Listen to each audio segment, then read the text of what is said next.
Hi everybody, I'm Ben Lund. I'm the editor of Dental Town magazine, and I'm here with Howard again. Say hi, Howard. Hi, Howard. There you go. We're going to talk about this is your October column. You went to Mexico. How was it? It was just awesome. Cool. It was just awesome. Why'd you go? You know, this started 20 years ago. Should I tell the Jerome Smith story? You should tell the Jerome Smith story. Yeah. No, I probably shouldn't. No, you should. About 20 years ago, Jerome Smith from Lafayette, Louisiana, called me up, and I was a new and budding speaker, and he wanted me to go down and speak to his group. Sure.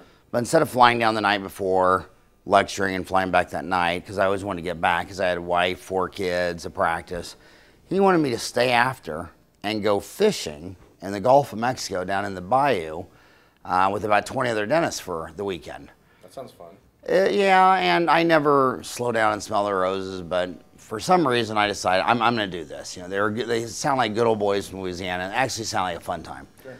So I went down there, and Jerome talked me in to going on my first missionary dental trip back then to Chiapas, Mexico, right down on the Yucatan Peninsula. And so I went down there. We all flew to Dallas, a bunch of us dentists, and went to Mexico City, caught a plane to Tulit Guiertas, and went down there to the Yucatan. And it was amazing because when I walked in there, you know, you have all this stuff on your mind. Your mind's just whizzing all the time about, you know, you got overhead, and you got marketing, and you're trying to learn endo and perio and pedo and pros, and you just got all this stuff. And I'm in this dental mode where I'm thinking, okay, I'm going to use this to my advantage while I'm down here with these dentists. I'm going to learn everything I can. You know, Jerome's the master of implants, and I just started learning how to get my diplomat in the International Congress of Oral Implantology, signed up with the Mission Institute, was going through the Mission Institute, and ended up getting my fellowship with the Mission Institute. And I had all these implant questions and everything. And you step out of the truck and you see these 5,000 Chiapan Indians with no running water, electricity, or sewage. And it was just like a mental control delete. It was like all your problems in your head, they just vanished. Yeah. And it kind of reminded me of when I was little. You know, I grew up Catholic, and I went to Mass every single day from birth to when I left home to go to college. And my 2 oldest sisters, when they left high school, went straight into the Catholic nunnery. And Mom was really big when we were little in the summers that we'd go on these Catholic retreats. Sure. They had them for marriage encounters, they had them for teens and kids, and you'd go there Friday after school, and they wouldn't take you home until Sunday night for dinner. Right. And for 2 days, you didn't have your friends, your TV, your baseball, wrestling, soccer practice, you know. And for 2.5 days, you're just left to you and your thoughts, while some guy was giving you spiritual things to think about. And it really was a neat retreat. And sure. This was the best Catholic retreat I ever had in my life. Right. And it made you realize that all your problems are self-inflicted gunshots in your own foot. I mean, you don't... So when you went down there 20 years ago, what were you treating? I mean, what was it like? I mean, what sort of facility did they have 20 years ago? 20 years ago, Jerome had nothing. I mean, you're basically, it was a 1-building village, and the building was this Lutheran church that this guy Larry from Texas had built over the years. Okay. So we went in there. We had a 1 room, about the size of this room, church. Okay. And we just set up some chairs, and you basically did extractions. Okay, so that's it. That's all you did. That's it. Chuck teeth. Chuck teeth, and you could just see Jerome Smith's wheels spinning. Yeah. And the guy was successful. He places, you know, like 75 to 100 implants a month in Lafayette, Louisiana. And the guy made a spiritual commitment between himself and God and these people. And in the next 20 years, he went down there 35 times. Right. And now it's a world-class facility. I mean, dental operatories with suction and air. A surgical suite that can fix a cleft palate. A cleft palate. I mean, I've been a dentist for 24 years. I couldn't even begin to even remotely conceptualize how to fix a cleft palate. I mean, that is a complicated procedure in a highly aesthetic zone, where aesthetics is everything. I mean, it's amazing what he's done. And Jerome's got a website, and it'll appear on this video coming. Right down at the bottom, www.latinworldministries.com, Latin for Latin America.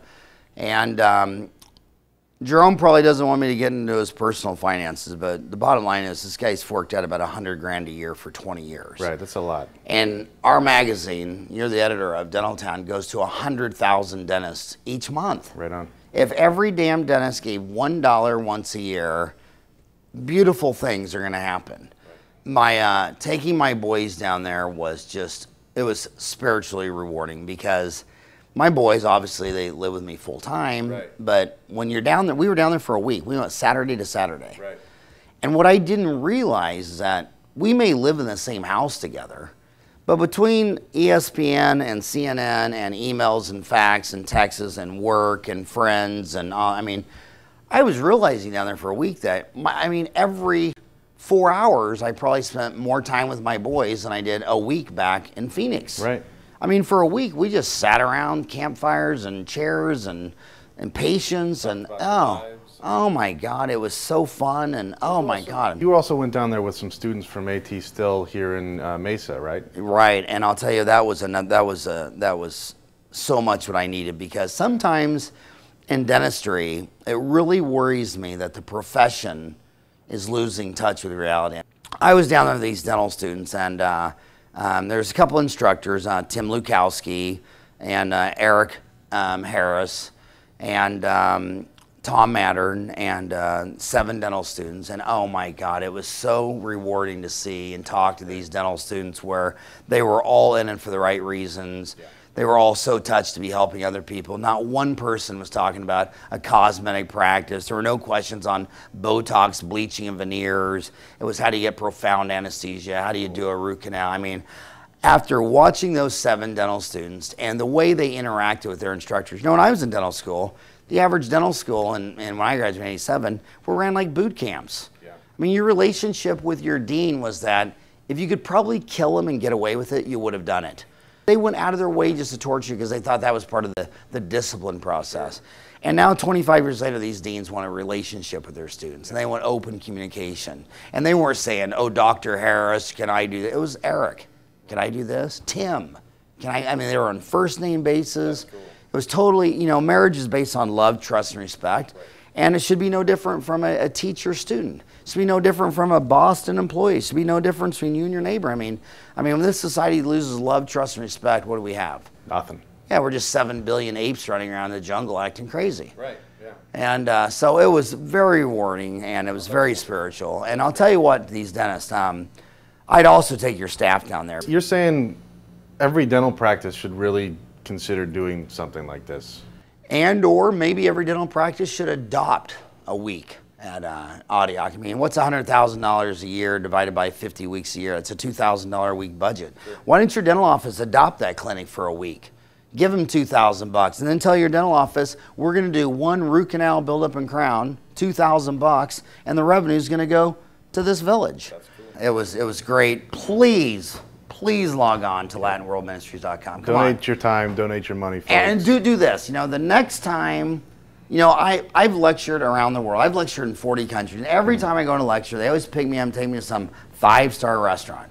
Okay, I've never eaten at a 5-star restaurant where when I was done looking at that bill for $100 or $200, thought to myself, I much rather would have eaten at the Waffle House. And that's a fact. Sure. And the Waffle House costs you, what, $7? Sure. Yeah. So do this. The next time you and your wife are going to go out to some fancy, smancy 5-star restaurant and drop $100 or $150 on a meal, go to the Waffle House. Go to Waffle House. Or my second favorite restaurant, the IHOP. Yeah. And go eat for $10, $15, and then take the difference, that $100 difference, and send it down there where the people go to bed hungry every night, where you can do a lot of good.